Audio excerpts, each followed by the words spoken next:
Hi everyone. Good day.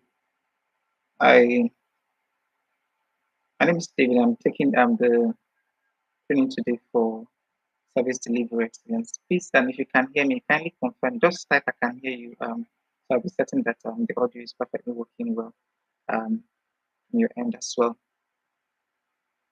Please, in the comment section, you can just let me know if you can hear me very well, so I can proceed with the conversation for today. Okay, thank you so much. I think I begin to hear get that.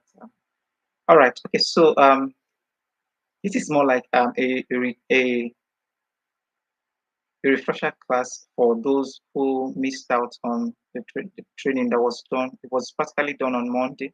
So for us to give everyone a benefit of doubt, we're sure that okay, we're going to retake the classes again to ensure every single person participates and they're able to take the assessments that was shared in the group. Of course, the other platforms that we have tried using have had some issues and were unable to one, the issues are that people who missed the class were unable to retake them. Then people who wanted to do the assessment or for them to be able to retake the classes was an issue. So the option opted to use the YouTube platform. That's why we're here, and that's why we're taking the classes again. So please ensure that you have your pen and your paper to take down the notes that are important. Remember, at the end of the day, from the updates that we're given, then there's the assessment will come in handy, and all of them is just to test the knowledge that was gained all through the learning exercise. Okay, so with that said, we just have barely an hour to ensure that all the content of the training is delivered. So let me just go into it right away. So today we're going to be considering service delivery excellence, and that's what doing right away. Okay, so and in this class, okay, my so in this particular session, we're going to consider details about service delivery itself and how they impact businesses and organizations. So among the content of what we're going to be talking about today, we're going to be focusing on the customer, um, customer, customer service and satisfaction, customer expectation, service delivery, then service delivery excellence. Where I said earlier that this is more like a refresher one for those who actually missed out or those who haven't taken the learning, who haven't taken the want to take the class, they can now take the knowledge access class again. Okay, so now that said, please let's just move straight because there's a whole lot to talk about. Let's just move straight to the part one of the training that talks about the customer. Remember, I said the five key things that are going to be five key aspects of this training that we're going to be talking about is the customer, customer service and satisfaction, customer expectation, service delivery, and service delivery excellence. I'll take that again. So if you're taking notes, the key areas that are going to be discussing is the customer, two, customer service and satisfaction, three, we're going to be talking about customer expectation, then four, we're going to be talking about service delivery, and finally, we're going to be talking about service delivery excellence, right? These are the key contents that we're going to be taking today. The customers, customer service and satisfaction, customer expectation, three, then fourth is service delivery, then the final on the list is service delivery excellence. So please let's start with the customer. Like under the customer, of course, we're just going to consider about the customer and how we can engage with the customer. So now, who exactly is the customer? Or as a representative, we need to understand, have a perfect ideology or the right mindset of who the customer is for every of the product or the service for any of the organizations that we're posted to work with. Okay, so now the customer is anyone who sees value in the service or the product that the organization offers and they are willing to pay for it. So now, if someone sees value, anyone who sees value in the service or the product and pays for it is the customer. Once they are willing to pay for the product and they pay for it, actually they're customers of the organization. So practically that's anyone who sees value in the service and the product of the organization and they're willing to make payments for it, they're just the customers. And by this now, if we need to talk about the importance of customers, customers themselves are potential market influencers. They influence they're able to influence the decision of others, not just themselves, but others within their circle of influence. A practical example on that is, if as a customer, if me as a customer, I walk into um, let's say I walk into an eatery and I used the services that I use their services, and at the end of the day, I feel satisfied about the level of customer experience that is being delivered there. Then I will go ahead and tell my friends. So have you seen? Have you visited this particular this latest tree in town? You should try it out. Like, that's me advocating for them. That's me influencing my circle of my circle of contacts, my friends, my family, my close associates, and telling them about places like that. For instance, if I meet with a new associate and they ask me, "Oh, where do you take your lunch? What do you which of the places will you describe as the best place in town that I could go visit?" I'll just recommend them, right? So that makes me an influencer. I influence sales for those people. That's what the potential customer can do. So if I have a bad experience, that's vice versa. That's exactly what's going to happen. I'm going to discourage every other person because I'm going to tell them about my own experience, and they being afraid not to experience what I have had also experienced, they will definitely not want to go to those places. So that's how the customer can sway the opinion of other people towards patronizing the product or its service. Then also talk about the customers themselves. Their patronage to the organization actually provides the salary that we earn. At the end of the month, we have something to take home. We have something to take home because customers patronize. If there were no customers in the first instance for the product or the service that we provide, then there's no salary for anyone, right? So the very essence why I, as a service representative, is in the organization is because there are customers to attend to, right? So it means I should be able to value the customer, no matter how troublesome they are, no matter how the baggages that they come with, right? So in fact, the troubles that they bring are actually good ones because they pay for us to resolve all those issues and to resolve the troubles or the challenges that they face. So that's exactly what we're talking about here. So now I will go out to talk about. I've already made mention of customers that customers are free marketing tools and customers are also referrals. They also provide basic feedback for improvement. Now, that's what one of the major things I also want you to take note of. Customers provide feedback for improvement and innovation. Now, if as a customer, for instance, I independently outside of the I had to conduct research for the organization, so I reached out to another organization, and I found out that uh, they had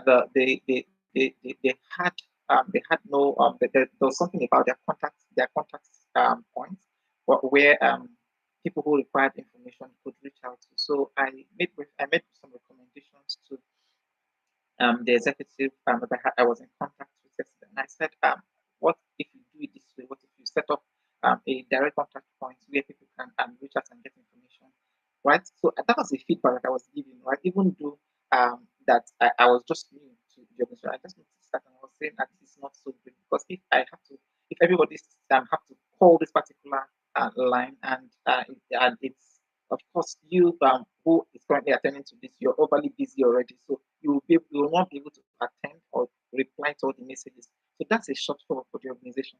So and that suggestion or that opinion was welcome because why?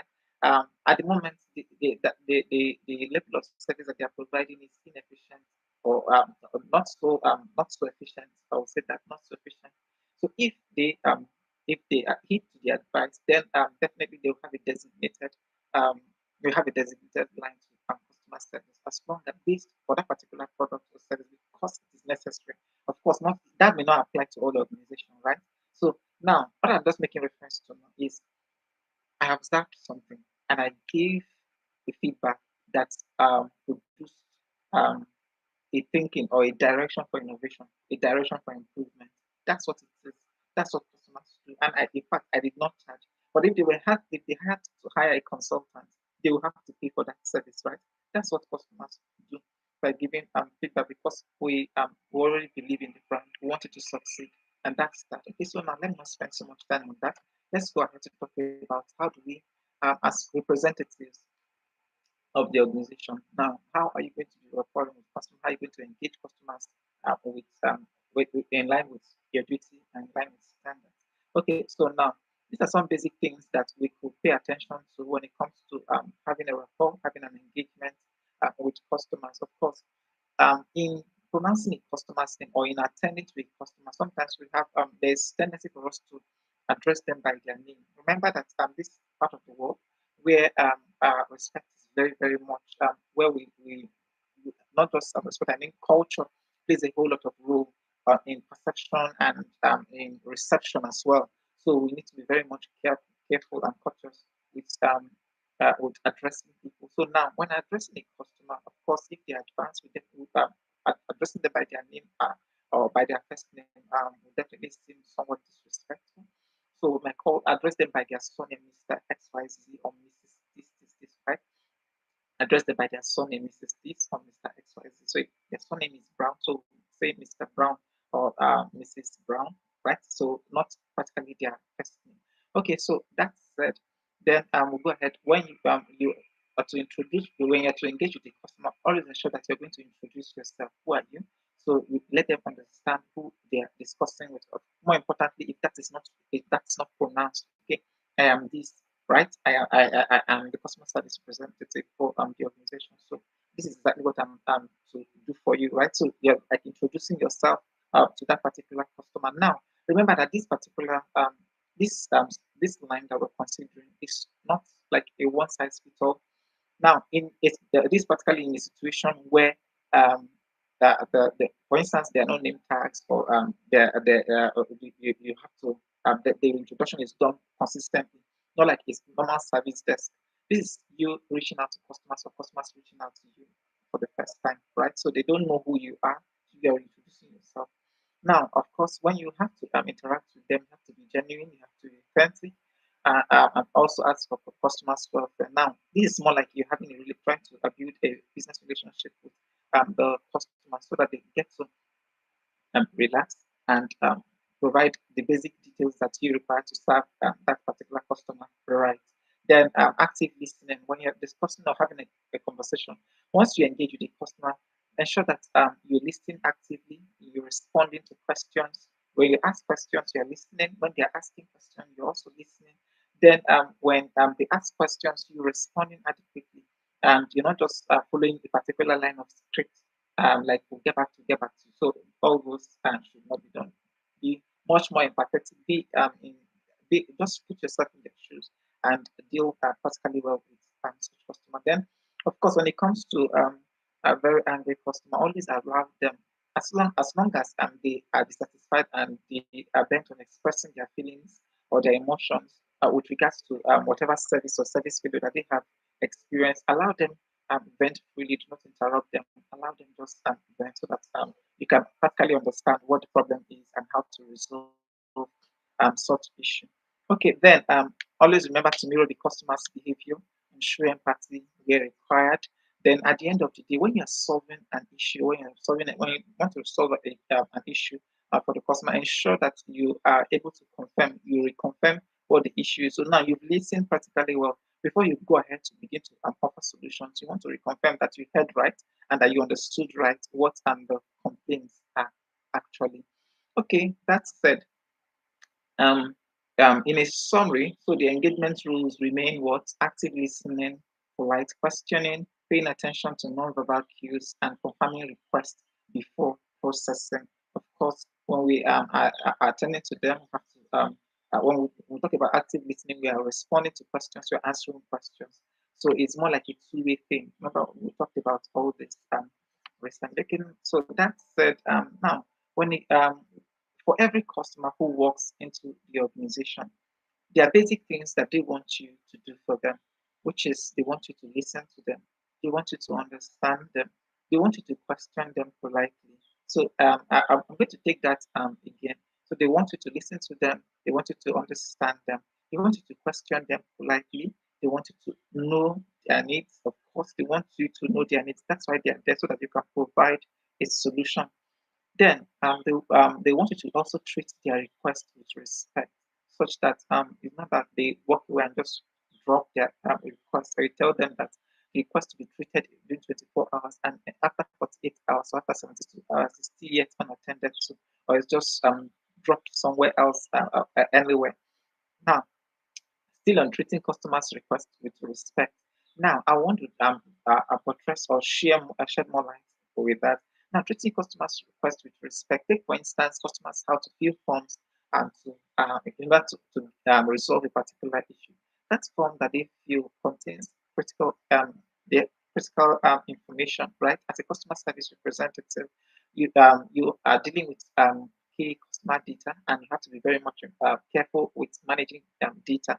Of course, these are some of the trainings also that will come in handy from time to time. So you have to be very much careful with treating data. So it means if even after if for the documents that are not going to be filed, that are going to be discarded, they have to be properly shredded, right? So that's treating that particular customer documentation or the documentation of their request with respect. So it's not something that just be dropped into the trash can, and by the time it is disposed, the information is flying everywhere, right? Of course, there's a shredder. Always use a shredder to shred every single detail that of records that needs to be discarded.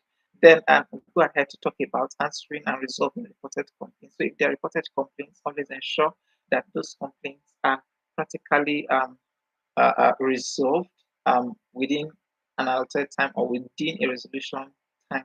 Now, if there's a practical resolution time or it's not like a standard resolution time by the organization, take for instance within 24 hours, let it be within 24 hours. Let it not exceed 24 hours. We let 24 hours be 24 hours. Anything outside of 24 hours, it means that we have to reach out to the customer to renegotiate the resolution time again. Of course, giving them a heads up about what has been done and what is remaining, right? The remaining things that needs to be resolved. So at least they know that these are the progress that has been made, and we can go ahead to sort the remaining. Okay, then finally on the list. So of course we're going to help them, assist them through the issue resolution pathway. So now, if it's like a self-service that are things that needs to be resolved, it means that we're going to have to guide the customer. So in a place where we have to guide them, then we guide them. But of course, there are some things that do not require or some level of guidance that needs to be provided. So where the rules based for which of the options that we find ourselves, based on the rules, we ensure that we follow the due process, that issue resolution pathway that have been assigned to us. Okay, so continuing with what the customers want, of course, generally customers want want you to be authentic, and they want you to keep the promise. They want you to remain consistent with the standard of service and delivery that has been set by the organization. Then also on the list, if you say something, they want the customers want to be able to hold you by your word. So you're not saying in 2 hours and you're coming back in 6 hours, it's still not done. So if it is 6 hours, it's better that you say 6 hours. It's better you under promise and over deliver than you over promise and under deliver. It's very much important to take note of that. Then, when it comes to speedy and expedited issue resolution, um, um, it's okay to work speedily or work so fast, but more importantly, it is very much acceptable, or it is rather acceptable to work more accurately than working speedily with so much error and than working accurately even at the approved speed. So you don't need to say, okay, you want to resolve this thing within in less than 24 hours when the standard timeline is 24 hours, only for there to be so much errors. And at the end of the day, before the we get it right, so we've consumed 72 hours instead of the usual 24 hours. If you use the normal speed to work or normal delivery timeline to work, possibly it should have been just that in 24 hours. So it's not about speed, but it's about accuracy and as well as precision. So yes, it's about speed, but it's also about accuracy and precision. Let me put that right. So you have to work speedily, but also with accuracy and precision. Then finally, consistency with service and turnaround time. Consistency with service and turnaround time. Every single customer or customer service rep is expected to be consistent with the turnaround time. So like I just discussed earlier, that it's not like this particular issue took like 24 hours to resolve, and by the time maybe there's a similar issue again, it's taking 72 hours to resolve. Was there any problem? What was the issue? Why is it taking even much longer? Rather, we should be saying from 24 hours, it should be reducing to like 18 hours, thereabouts, then to 12 hours. That's improvement rather than from 24 hours, we're moving to 48 and we're moving to 72. It shouldn't be so. Okay, so that said, I think possibly I have said much within the timeline. Okay, so I would rather say, okay, so at this point, please is there any question that you would like to um is there any question that you would like to drop, or possibly let me just address that before we proceed? If that, I'd just like to take one or two questions, and if not, let me just proceed and we'll take all the questions together. Okay, since there are no questions, let me just go ahead and move on to the next portion of the training, which is on customer service. Remember, what we're considering um, this in this particular training, we're considering the customer, considering customer service. So, and now we are in customer service, right? So, let's begin to talk about that. And in this portion, we're going to be talking about customer service in itself, the mediums, customer satisfaction, and at the end of the day, the satisfaction guideline and the effects that they will have on customers. So practically, as a representative, you need to know what you're doing in an organization in the first instance, which is the customer service. Now, what exactly is customer service? You need to understand that. Now, let me explain it to you. Customer service is just about the process of managing customers' needs, right? By providing a standard and professional service, right, to assisting that customer. That's one. So you're providing standard and professional service while assisting a customer with the product or the services of the organization. That's what customer service is all about. Customer service, I will repeat that again. So customer service practically means, in a nutshell, providing professional service, professional assistance to a customer, which aids them to either use the product or the services of that particular organization, right? That's what customer service is all about. Forget about the big grammars. Of course, with the slides, there's so much, maybe there are a lot of definitions around it, but what customer service practically means is the representative provides a standard and professional assistance to a customer who uses the product or the services of the organization. And more importantly, the essence of that service is to aid their experience, to improve their experience with the brand, right? To make their experience much more satisfactory with the brand. Okay, that's that. So, in essence, customer service is deliberate. So, based on what we've just talked about now, it means that customer service is deliberate because it is planned to achieve goodwill, right? It's planned to achieve goodwill. Why is it planned to achieve goodwill? Because if the customer is satisfied, of course their will towards the brand will be good, will be great, right? Then also the customer service in itself, which is deliberate, plans to achieve brand patronage. As long as customers themselves are happy with the brand, it means there's going to be a continuous patronage, right? That's that. Then there's a repeat purchase from time. So if they patronize for the first time, then there's going to be a repeat purchase. The same people who said the first time I used that particular case, I just do not like what the level of service. I will not use that again. Right? That's what we're talking about. Yes, they patronize, but are they coming back? Right. So this is where customer service person comes into aid or to improve the experience through standard and professional service, right? Aid and improve the experience of customers while using a product or a service. That's why, in order to, by doing this, we improve patronage, we improve repeat purchases. Then we also encourage customers, of course, through in customer service. That's why we can help to cross sell, upsell, right? So increase spending as well, right? If we get acts right, of course, it will increase spending. Non-stop usage of the brand. It's going to also increase brand advocacy because if the customer is practically happy, right, with their patronage of the brand, it means they are going to be an advocate of the brand. If there's a crisis tomorrow with the brand, you have people who are going to come and say, "Oh, maybe somebody is accusing the brand of terrible customer service." Other people who have had good experiences or great experiences with the brand will also come out and testify, "Oh, when I used it, it was not like that." So that's what it is. So, but you can imagine when there's over 50% of the reviews are in the red. So it means there's trouble, there's an issue. So and where the issue lies is with the reps resolving the that's resolving whatever challenges that it is. Of course, when we're talking about issues when it comes to that is customer dissatisfaction, it's not practically about what the reps do, not just 100% about what the reps. Of course, it could be about the product, it could be about the service. So if it's about the product in itself, the of course the customers themselves, the representative, if they receive feedbacks from the customers, they convey to the management, and it sits on the management to make changes, right? So when the management fails to make changes, it is just what customers, the representative can do is to keep managing the customers and managing their experience until those reported changes are effected, right? So if it is on services themselves, not services directly connecting with the representative, but we're talking about services based on the services that the organization provides.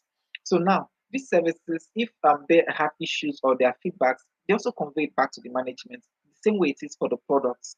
So now, at the end of the day, it all behooves on the management to make those changes, all right?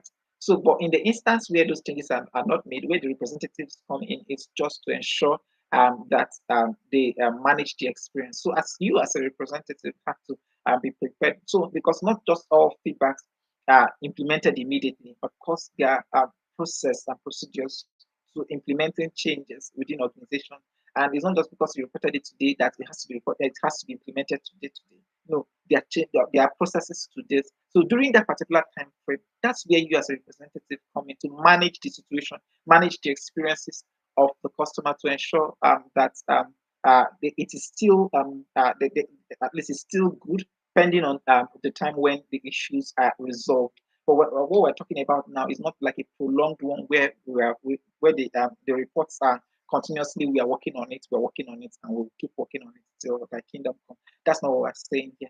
Then, okay, then I'm going forward, moving away from brand advocacy under customer service itself.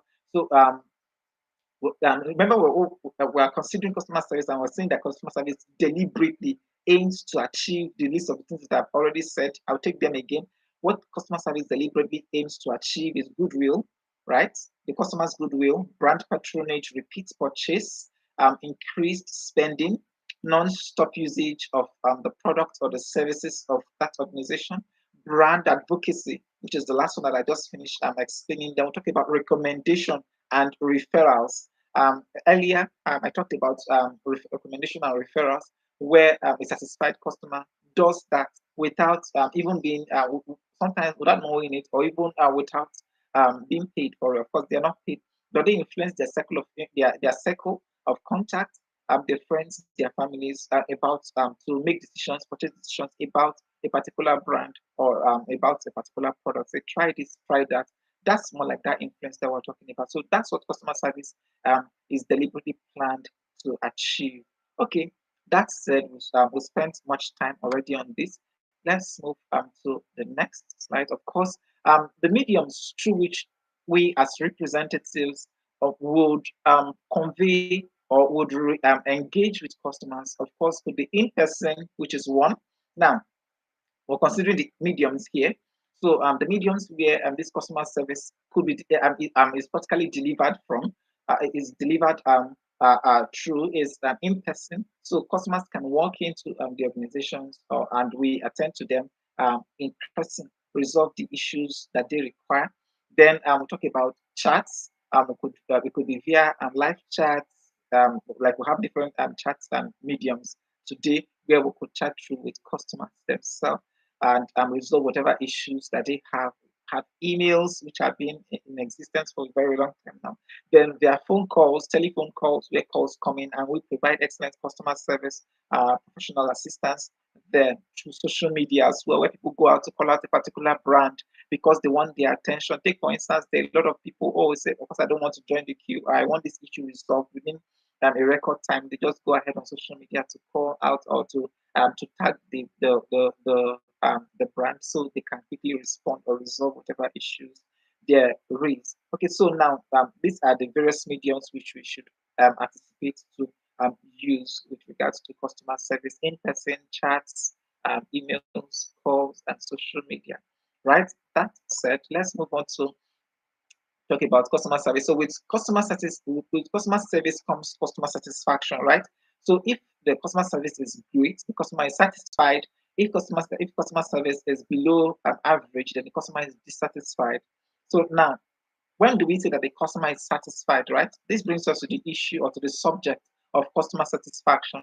Now, customer satisfaction is the adequate fulfillment of the customer's need, the promise, or the adequate fulfillment of the promise that a brand has made, or the adequate fulfillment of a customer's desire, what a customer wants, right? This is what brings about customer satisfaction.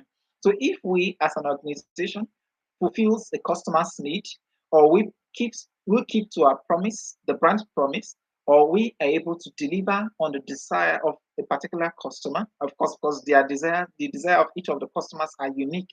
So if we're able to reach out and if we're able to connect and deliver the desires of each of the customers, so that brings about the fulfillment that we're talking about.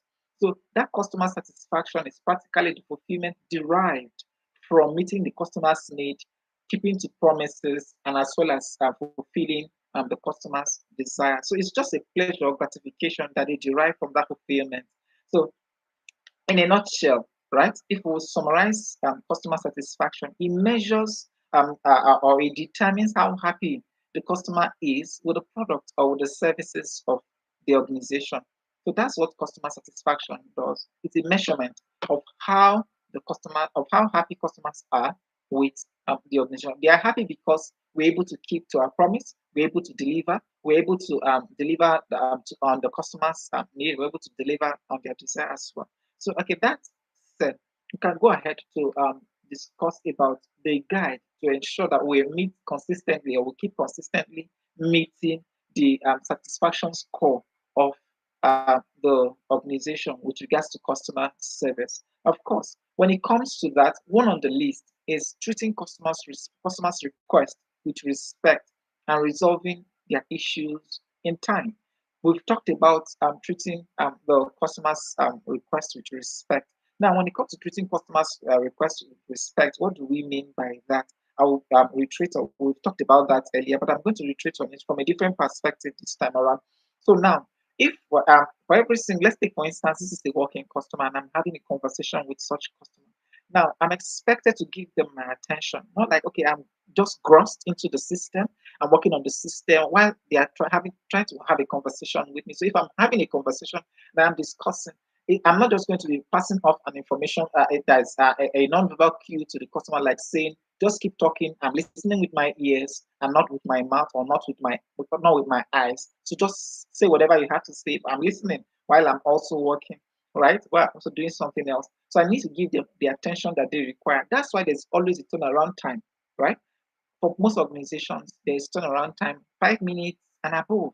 So within that 5 minutes, if I'm going to address the customer, if I have allotted 5 minutes to that particular customer, then I should be able to resolve whatever issues there is within that 5 minutes. If I'm unable to resolve it within that 5 minutes, then I probably would escalate to whoever, possibly if I will need additional support, possibly from my supervisor, then I need to alert my supervisor about the higher support that I would need. Possibly I require certain clearance or certain access or classified information or access level. Then maybe I need to pass off that information or pass off that request to the next person in the chain of command. Okay, that said, resolving issues within the time frame, I've also talked about that, but very much important with regards to satisfaction. When we are as representatives, we're able to keep to resolution timeline, right? If the resolution timeline is 5 minutes, just know that once you walk in, it's 5 minutes. A popular brand that has become so that of course it's a global brand like the McDonald's. When we talk about the fries, where we just walk in, we ensure that okay, that this particular thing, of course, when we the franchise here across that's on this side of the continent, where we have the products already prepared. So you just walk in, you know that okay, in less than 5 minutes, you're going to be attended to, and you just walk away. That's one of the legacies which they that they have established for themselves. In less than 5 minutes, you're attended to. So except for of course, there are places where there are some places where issues around could make cause some delays. But when the standard is 5 minutes, you just know that you're walking into this particular place, and in 5 minutes you are attended to and you walk away. So you just know that in 5 minutes your order is done and delivered. That's what it is. So that has to be there's consistency. So as representative, your duty is to ensure that that resolution timeline that has been set by the organization, you have to be consistent with it. Just like us, within the resolution timeline, 24 hours for the issues. Of course, but they have practically different issues, and there's a resolution timeline for each of the issues we have with us. So you're expected to work within that particular issue resolution timeline and deliver on that. Of course, when we talk about the customer satisfaction score, if the issues are delivered, yes, they might be resolved. Take, for instance, issues is supposed to be resolved within 24 hours. Even though they might be resolved, but they are resolved within 72 hours, that's a red flag, right? That's not showing the level of expertise and professionalism that is required of you as a staff. Of course, it's going to impact your KPI. You don't want that to impact it negatively. You want to do things that will impact our KPI positively. So now, if we are going to handle issues with resolving customer complaints, it means that we should be able to beat beat the timeline. If it is 24 hours, let it be 24 hours max, and or something below 24 hours. That's it. As long as it is accurate, it is precise, and also within the timeline. That's how it ought to be. And if it is within 3 hours, within 6 hours, within 1 hour, within 5 minutes, just stay within the particular timeline for that particular for the specified or the specific issue to be resolved. Then second on the list is requesting feedbacks. Now, to ensure that we are keeping to satisfaction, it's imperative that we get feedbacks, right? We want to understand how customers feel or how they and some of these feedbacks, of course, they come through surveys. They might be implemented through you as representative, or sometimes it's implemented through the supervisors. So now, if it's not implemented through if it's through your supervisors, where of course surveys are sent out to the customers for them to be able to share their experience. This time around, most of the now use technology to drive feedback. For us here, we use technology to drive the feedback gathering, where the customers themselves or those who have used the product and the services of the organization share their experiences directly. So they could rate a customer's experience, they could rate a representative.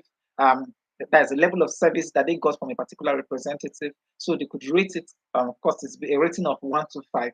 Of course, so if and in the, of course, where 1 is poor and 5 is excellent. So at the end of the day, you want the customer to give you a good rating. So remember that there's going to be a feedback gathering, and while you are at it, that we've talked earlier about when it comes to satisfying the satisfaction of a customer, listening and understanding the customer's need is very much important. Now we listen to understand, right? We're not just listening to respond. That's very much important as representative. We're listening to understand and not listening to respond. So this gives us a better approach to customer service. Then finally, remember that when it comes to customer satisfaction, educating the customer and assisting them through issue resolution pathway is very much important. Now, when we talk about educating customers, of course, we know that customers themselves are individuals. They are people, and when we mean people and individuals here, what do we mean? We mean that as individuals, we have a capacity to learn, to assimilate easily, or to find a way around something. Some people are very smart with finding their ways around something. So, as a representative, we have this mindset needs to be very clear, which it should be at the back of our mind that not everyone is able to find their way around some certain things, certain issues so fast. And so for some people, it needs to be repeated over and over again. So that kind of or that behavior or that look of how many times do I have to explain this or that a feeling of disgust should in no way find itself near any representative. In fact, their ability to come to us to resolve their issues practically means that we are serving them better. That we're also going to remain in business, right? So because if everyone should be very much like should be genius and they could just resolve their issues by themselves, then there will be no issues to resolve as representative, and our places will definitely not be there in the first instance, right? So because the customer needs to be educated, needs to be guided, needs to be assisted through resolution pathway or through, in fact, through the entire service chain on its own, it means that of course we have our jobs, and it means that we mean that we can work and we can continue working. I think that communication is very clear, and we should be able to get what I mean there. Very much important. So our place is secure, of course, when we know that we are there to educate customers, we are there to guide them, and each individual has their speed with learning, speed with of course their degree to smartness and the rest of that. So at the end of the day, we know that the key things like here, I'm going to take them. The three key things I've just talked about here is about treating customers' requests with respect and resolution and resolving their complaints. So even if we're treating their requests, we need to ensure that we follow it to the end, which is resolution. Then secondly, we talked about feedbacks. We need to know that feedbacks are going to be gathered. So at the end of the day, let's be careful about our relationship or whatever it is that we how we handle um, handle customer needs and issues. Then thirdly, we talked about educating customers for to use a particular product or service of the organization. Now, the effect when we are able to satisfy a customer, let's consider what effects will it have on the customer. So if we provide excellent service to customers, it means one of the key things that we're going to be that would be paramount is the customer's loyalty. It is non-negotiable. Where a customer feels satisfied, where a customer feels valued, feels they get more value for money, feels that their service or their feels like family with the brand, it means there's going to be loyalty. They don't need to look elsewhere, right? So the loyalty is practically 100%. So we get their loyalty when they are satisfied. So when customers are unsatisfied, it means all we'll have are just chunks of disloyal customers, and they can leave any day and at any time. So we don't want that, because when customers leave, it means that practically as representative we are losing relevance. That is what it means. That's what the hard truth is all about. Then secondly on the list is goodwill. I made mention of that earlier, so I'm not going to be speaking so much on it again. Repeat patronage. We've talked about this, the third one. So I said loyalty, customer loyalty is one of the effects of their satisfaction. Goodwill is another effect. Brand patronage or repeat patronage is also another one. Then increased spending. Remember, if they are satisfied, of course, we can cross sell and upsell as well. So that's another one. Non-stop usage is another one. Then we'll go ahead to talk about recommendation and referrals, where satisfied customer influence their circle of contact. Then finally on the list, talk about brand advocacy, where there are issues or crisis about the product or the service, or where someone else or an adversary decides to drag the brand or decides to tarnish the image of the brand. We'll have customers who have used the products in the past that can advocate and to give their own side of the story with regards to that brand. I understand that each individual has their own experience, but at the end of the day, when there are negative reviews, of course, the positive one comes in and counters the entire thing. Okay, so that said, I think that brings us to a summary on the basic things that we want to discuss on customer service. So thus far, we've handled two key areas in this section of the training. Remember, we talked about the customer. We've just concluded about the customer service. And in this third one, I want us to just quickly go ahead and talk about customers' expectation. Because if we're going to provide excellent service, if we're going to be excellent delivery service representatives, it means we first of all need to understand the customer. We need to understand what customer service is all about. Then we need to go ahead and understand what customers' expectations are. then we can be able to deliver service. If we don't understand what their expectations are, we may not be able to might not be able to find our way around delivering excellent customer service. Okay, and in this part, which is the part 3, we're going to be talking about customers' expectation. Then understanding, how do we understand the expectation, right? Then at the end of the day, feedback.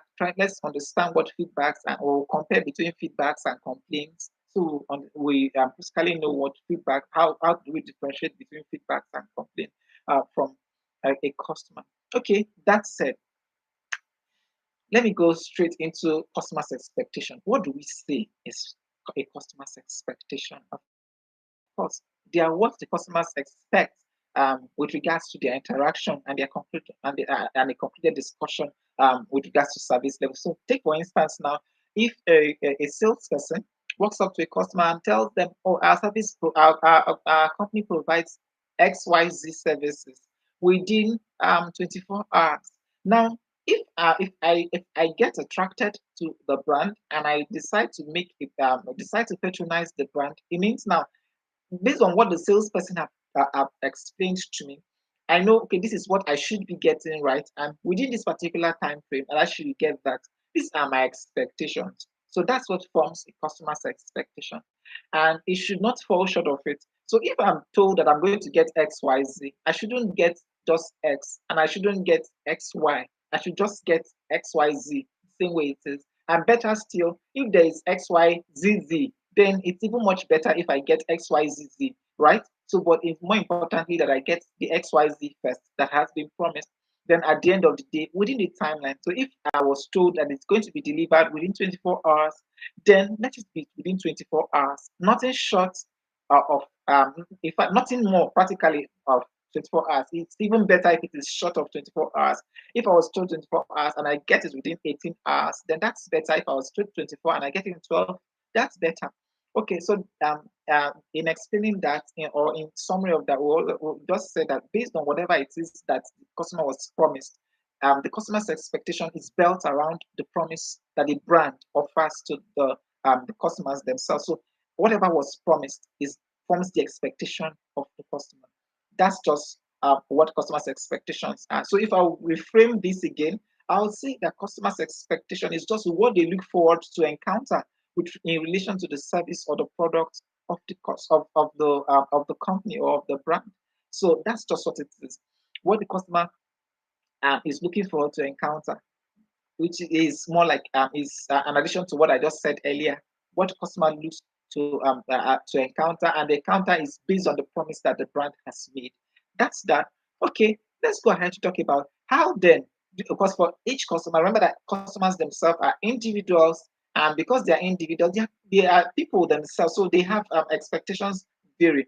Now, it's very much important for us to also buttress here that because customers are people and people have perspectives. So let's say, as a sales representative, A was said, I said A, B, C, or X, Y, Z to a customer. But remember, we were talking about perception and how people understand things and the rest of that. Take, for instance, that the customer may have maybe, I said X, Y, Z, but the customer now understands A, B, C, X, Y, Z, right? Or ABC, or the customer actually, I said X, Y, Z, but the customer had A to Z. So these are also some of the issues that are there, but it's more important. Of course, there's a documentation. If there's going to be, there's always possibly there are flyers and there are product brochures. That's why you have a documented products or services that is documented list of services or product, and also the description of product or services that are there. So now, dealing with customers that are like that, of course, they are unique. In such instances, they are guided properly, they are guided right to redirect their expectation or to reframe their expectation so that it is the right and aligns with what the organization offers or promises to offer to its customers.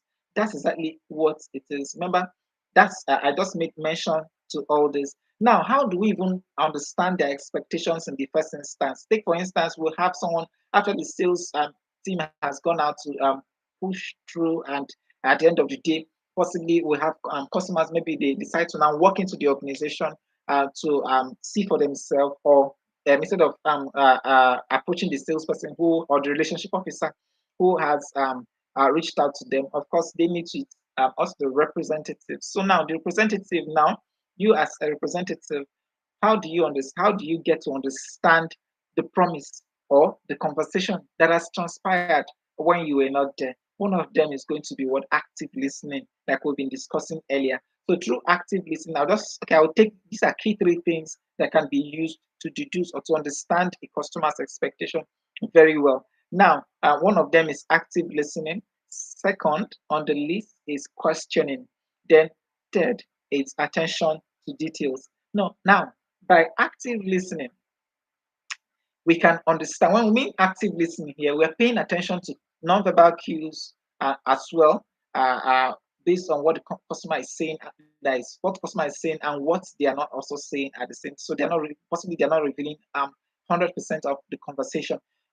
Sometimes they want to say it in such a way that it favors them. Take for instance, let's say the the brand offers that XYZ services is delivered within 5 working days. And if the customer walks in, okay, I was told the customer, sometimes they say things, they just want to either gaslight or just want to say things to see, to also get a reaffirmation. So, as a representative, you need to be very smart and understand that level of conversation as well. So, when the person walks in and say, okay, I heard that people do this within 2 working days. So it's not like, where did you hear that one from? So that's not how to respond to such. It's okay. So may I know how you came about this information, so they can go ahead and tell you more about that. So that's questioning, right? That I just used right there. So, but there's where I'm going to pass off the questioning that it looks rude or it looks like, oh, like from where did you get this information and the rest of that. So, of course, they can withhold further information or further details by that. So now, but while they are providing those feedbacks, I need to do what? Attention to details. That's what we're saying. So these three key things would help you to deduce or to understand the customer very well. So while doing that, you can help them set their priorities right, or set not just their priorities. I mean, to set their expectations right. So through active listening, polite questioning, and attention to details, these key things would help us understand the customer's expectation. So we'll know if possibly maybe they have a different thing that um, they have framed up in their mind from what was promised or from the brand promise itself. Okay, now still on customers' expectations, right? So we're going to be talking about feedback. Now, um, I'm just going to comment now. How do feedback comes into customers' expectation, right? So when customers feel dissatisfied, feel undeserved, or feel when customers feel dissatisfied, underserved, undervalued, or just the different types of negative emotions that they may feel with regards to their patronage to the brand. Of course, one of the major things that they do is they complain, right? They complain. So that's why we're considering feedbacks and we're considering complaints. So now, when it comes to feedback, of course, when customers also observe things or ways with which they feel that they can be better served, so what they do is that they provide feedbacks. So that's the difference here: the feedback and the complaint. The complaint stems from on the service, comes from dissatisfaction. So this comes from negative emotions. So, but the feedback come from a place of possibly optimism and opinions about how processes can be improved, about how better innovations can help them get better services from the brand or from the organization. So these are the two major differences. So now let us consider some more details about feedbacks, customer feedbacks, and customer complaints. So the other this would help us understand better as well. So like I just gave in a nutshell what the customer feedbacks look like, and the customer's complaint looks like.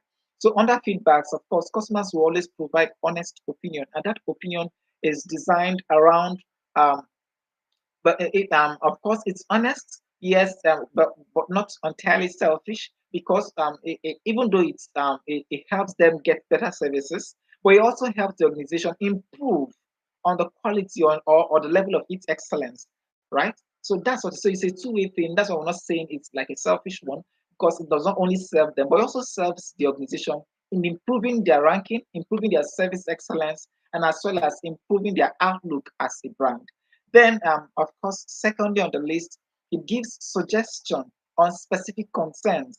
Like I made mention in the entry session, that's in the entry of this training, about certain research I was conducting prior yesterday, and I had to speak to a business executive with regards to um, my findings or my concerns about their own level of, or about their service, about their own level of service. So, and it was welcomed, and they opted to do something about that. That's a specific concern that I noticed about their service center, and I think okay, it should what should be done. I gave a recommendation, and they bought into it. Of course, it was practically free, which if they had consulted, and they would definitely be making payments for that. Okay, then now we'll still talk about feedbacks. Of course, feedbacks are also critical assessments on an activity, practically, of an activity, a process, or a result. So now, take for instance, as a representative, we provide service to the customer, and the customer is giving a feedback. Oh, I think you're very slow with the way you are handling this request, right? That's a feedback. That's not a complaint. They're giving you a feedback that I think you're very slow. I think you're not doing this thing fast. So it's not for you to pick offense. Why, like, okay, can you like you have a lot of people who are called uncultured, possibly maybe if you experience people where you give feedback and they get angry, say, "Hey, come and do it yourself," something like that. So that's not going to be your response. So because it's a feedback, if you're told that you're slow, how many people have told you that you are slow on with regards to providing a particular service? So now, as a representative, if over 25 people out of 100 have told you, out of 100 requests that you processed, in-person requests, people working, out of 25 people on a regular tells you this, that's 25% for crying out loud, and it's too much. So it's a red flag, and we should of course it requires attention. So now it's coming to you, and because it's coming to you, you should appreciate it as a representative, take it into consideration, and make good use of it. Now, make good use of it. What does it mean? If you're going to take classes, if you're going to take courses, if you're going to whatever it is that you require for personal improvement, do that. Don't, not until you get a memo, not until you get a memo from your supervisor, or you get some feedbacks from your KPIs, performance that's performance feedback from your KPI. That's, you don't want that yet, because that's going to be documented and your files are going to be copied. You don't want such situations. You don't want it to get to that level. So at that particular stage, because it's coming to you directly, that's the opportunity to make what improvement, improve on it. If you're doing excellently well, by the time you're done assisting or providing an assistance to a customer, what you get is thank you so much. I'm so happy about that.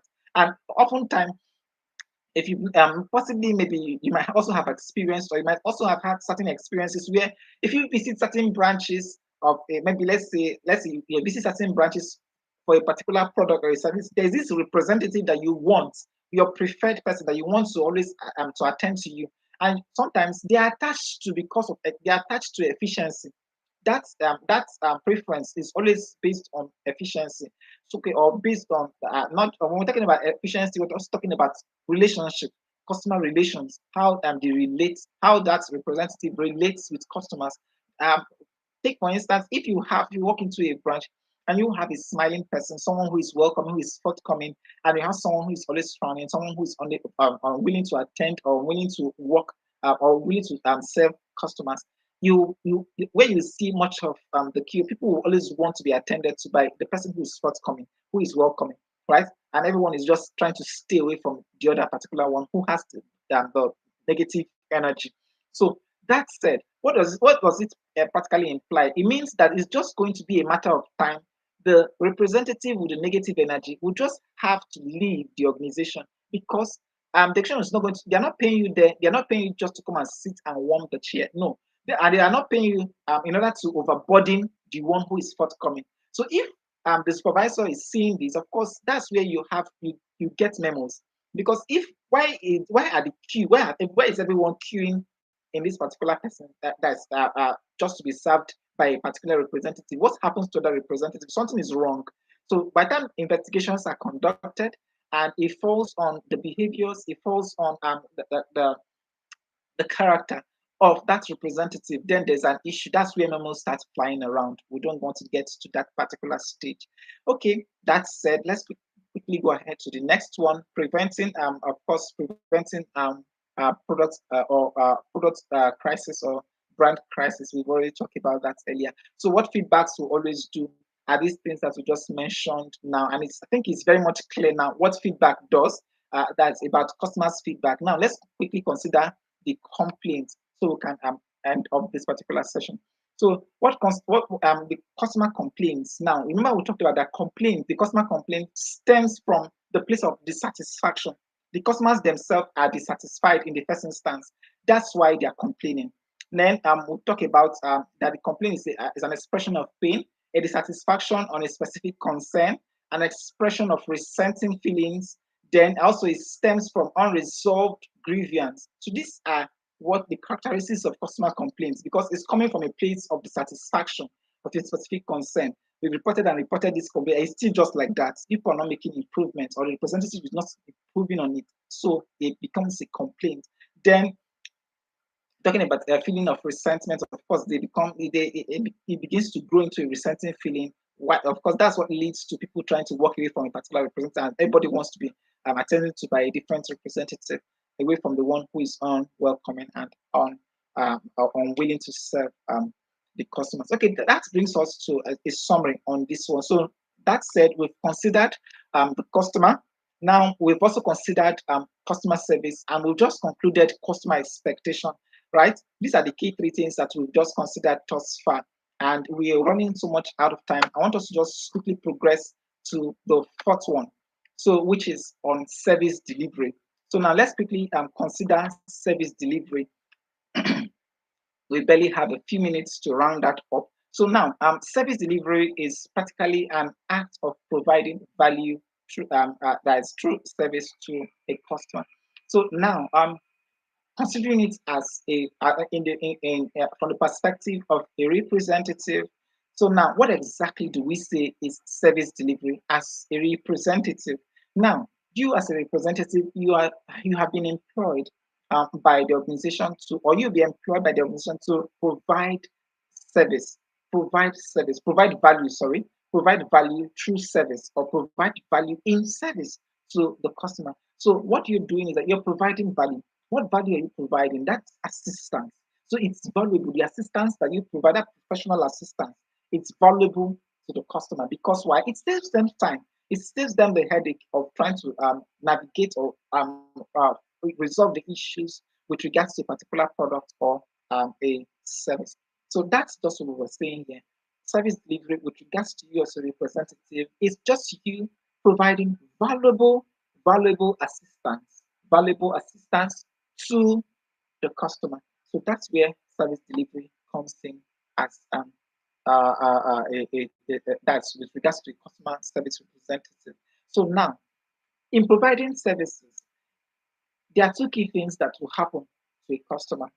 So it's either the customer stays or the customer walks away. Remember that we just concluded the part from the customer's expectation. We just talked about we just had to comparison about a welcoming and a non-welcoming representative. A welcoming representative versus a non-welcoming representative. When we a customer walk away from a representative in the first instance, oftentimes there are a lot of issues around this that we just talked about. Maybe character issues, character flaws, frustrating processes. More like, okay, you have to. I'm just trying to. Okay, I'm giving them one at a time, so you can just list them out, which is character issues or character flaws from the service representative. Then rigorous frustrating processes. Why? Okay, you tell the customer, okay, you go to the first floor. When you're done for the first floor, go to the second floor. Locate this desk. Locate the other one. When you're done with that particular person, go to, like, it is just why all this, right? Every single person that if you put yourself in their shoes, you just don't want to go through that. So you best it's best how the customer can be served. If it requires a process review, why not suggest that to your supervisors? Possibly maybe if the process in itself is rigorous for the customers. That's why you are there as a representative, to provide feedback to your supervisor so that these people can be properly managed. Okay, of course, the customers do not want to be taken for granted. That feeling of being taken for granted, this is what makes customers walk away, more importantly, from the service representative, and they just want to walk, they just want to be attended to by a different representative. Another one is unmet expectations or unmet needs. Why if the customer provides or comes to be attended to, and they feel underserved, undissatisfied with a particular with a particular representative, or based on the service they have received through a representative, then it means they are going to be walking away. They're going to be reaching out to someone who is very much welcome, who they feel they will give them the actual who will give them the actual level of service or satisfaction that they require to get the issues resolved. Okay, now then generally, based as a representative, these are some feedbacks that we could give with regards of some things that we can review with regards to the model we work with, which is based on the mode of communications with customer, the engagement, and as well as the how we get feedbacks from the customers themselves. Okay, still on that, which so we're still on that. I want us to talk more on hold on service why customers walk away. I think there are just some key things I just want us to point out on before we finally move to service delivery excellence. So now, in communication and presentation, as representative, very much important that we pay close attention to our presentation. How do we present ourselves, or how presentable are we before customers? Remember, as a representative, we are the face of the brand, right? At the face of the organization, the first point of contact with which before customers can begin to reach out to other arms of the organization. So we need to be on top of our game. Our way, our mode of communications, we should be able to communicate very well. Remember, when we talk about communication here, we're not just talking about speaking good English. Yes, you can. Ability to speak well is great, but the ability to communicate, because you might have just spoken a whole lot of, let's say you've even spoken 1,000 words, yet no communication has been made. It is very much possible, because if the customer is not communicating, if you're not communicating with the customer, you're not there's if there are no solution passed. In fact, nobody just wants to listen. So the communication can only be said when the other party understands what you're saying. So if there's a lot of grammar that is just flying here and there, and the customer is unlearned enough to understand what you're saying, there's no communication taking place, right? Until that customer understands what you're saying, then we can be able to say that communication is practically taking place. Then we'll go ahead to talk about personal hygiene. Of course, in the place or in the space where we work, the documents are not supposed to be flying around, right? So we are not supposed to display sensitive information around or classified information around. Of course, the space is always supposed to be very clean and kept. As a representative, you also that's one of the major things you do. Of course, it's not for you to keep the area clean, but it's your duty to ensure that the cleaners also on top of their game, because that's your space, and customers already are also within that particular space. So you don't want customers to work in on it. Then at the end of the day, we've talked about exciting and welcoming frontline representatives. So very much important. This we have said. Now, I want us to now quickly summarize and go on to that's quickly summarized by understanding what excellence means now in that service excellence means. Because we just talked about service delivery, we talked about customer. The customer, that's the customer. We talked about customer service, customer expectation, service delivery. I want us to now talk about customer as excellent service or service excellence. Now, excellent service is just meeting and surpassing the customer's expectation. That's just what excellent service means, meeting and surpassing expectation. So now, for every customer, if we when we talked about customer expectations, we that's in the third one, the third one that we considered, where we talked about the customer's expectation and how we can be able to navigate or work our way around a customer's expectation. So now, how do we now ensure that we meet and surpass that expectation? Because we need to understand it first. We've already considered about how we can understand it. So now that we have understood the customer's expectation, understood service delivery, so it's about now the excellence in service itself. So and to deliver excellent service practically means, in a nutshell again, meeting and surpassing that expectation of the customer that we have discovered, right? So that's in a nutshell. Sorry, I'm speeding up much faster because the time for the session is almost elapsing. Okay, so now evidence of excellent service, or evidence of that a service is excellent or a representative is providing an excellent service. One of them is that the representative is friendly. Representative is friendly. There's friendliness in the atmosphere, right? You're welcoming, you are friendly, and at the end of the day, every customer wants to come around you. That's that. So, but sometimes there's this thing that plays out in the mind of the representative, that where we believe, where, because if we become friendly, all customers want you to attend to them, and by that they load you with all so much work. So if they run away, take for instance, just the only representative. You don't have a second someone to share the responsibility with you. Now, if you're just going to be the one manning that desk, so if you want the customers to walk away because, or to so not to lad you with so much responsibility. Remember that the customers themselves, that customers come themselves, it's actually profitability for the organization. And by profitability, it means that your job is secure. So if they're not customers, what are you doing there? In fact, there will be no need for a representative in the first instance. So the more we have customers themselves, the more needs that we meet for the customers, the more relevant our roles become in the organization, right? So that's then we'll go ahead to talk about creativity with service delivery. So while we're providing service, we are creative, right? It's not that we're just redundant, or we are just being robots based on the standard that has been set to just following the script, and that's just what it is. In a place where we have to think outside of the box, innovate, provide excellent service, or provide a solution to a particular challenge, then it's very much welcome. Then we'll go ahead to talk about process improvement. These are evidences that a service is excellent. The processes keep improving, it keeps getting better, better and better. If as a customer I've been with the brand for 2 months, for 2 years now, I could be able to say, okay, at first this was how they provided their service. Oh, it's getting better, right? It's getting better, it gets better, and it keeps getting better. Then that's what makes the services provided by the brand excellent in the first instance. Emotional connection.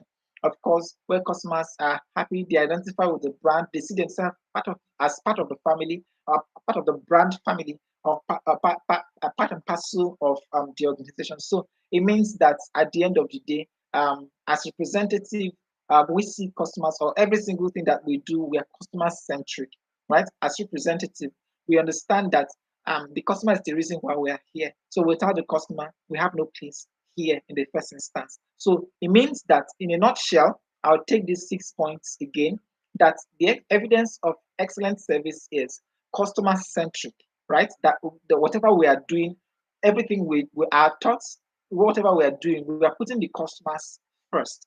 We understand that the customer is the reason why we are here. That's the reason why we have a job in the first instance as representatives. Then we ought to be friendliness, creativity. Third, fourthly, we talk about perfection. We're trying to perfect and improve. That's we're perfecting our ways. We're talking about perfection here. We're just saying that when we started off as representative, of course, we have some flaws. But if we've been on this job for the past 3 months, for the past 6 months, this is what we're just doing repeatedly every day. So we should get better at it, right? That's what it is. Becoming more perfect with what we do. Then process improvement, improvement of processes. They are different. It's different from the one of perfection. The process through which we provide this customer service. Now, that of course, where we find hitches, or the places where we think that should be improved on, we recommend such improvements to the organization. Then finally, emotional connection. These 6 key things ensure, or are evidences that customer service is getting better and is excellent. Then, of course, with this, it depicts that for every customer or for the organization themselves, or if we're going to rephrase all that we have said as an organization, we need to ensure that that there's as a representative, we are customer centric, we are friendly, we're creative, we strive towards perfection, then we improve processes, then finally we do our emotional connection. Now let's talk about our persona, right? This brings us to the final ending part of the that's the ending part of this training, which is about our person. So now, as a representative, these are some key things that we need to talk, because this forms part of our excellence, right? So the services are excellent. Everything that we do, of course, we're not excluding ourselves and our conduct, our character. We're not excluding that. So that's what let's just consider. What things can we do that either mar the excellent service that we're trying to provide, or that will, in one way or the other, sabotage the efforts that we are putting in place to ensure that the service is excellent and the person starts.